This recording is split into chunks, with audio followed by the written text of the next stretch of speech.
सोने के कोदरिया लिहले ननद बारी ठार जी।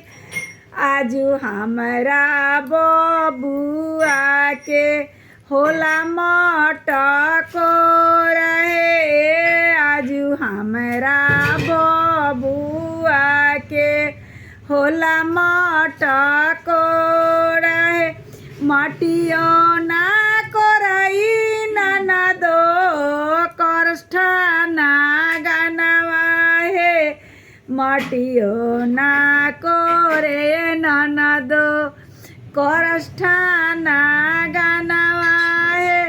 मटिया ता करे ननदो सब कुछ दे हवे दान हे। ठना गन मत करे ननदो जवन मंगू से दे हम हे। ठना गन मत करे ननदो जे मंगबू से दे हम हे।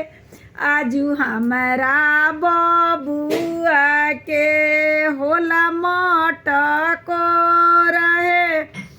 हमारा वीडियो में बहुत बहुत स्वागत बा। अगर गीत हमारा अच्छा लागी तो सब्सक्राइब रउआ लोग करम। गीत बढ़िया रही तो कमेंट भी करम आ लाइक भी करम। रउआ लोग से का कहीं सब रउआ लोग के इच्छा बा।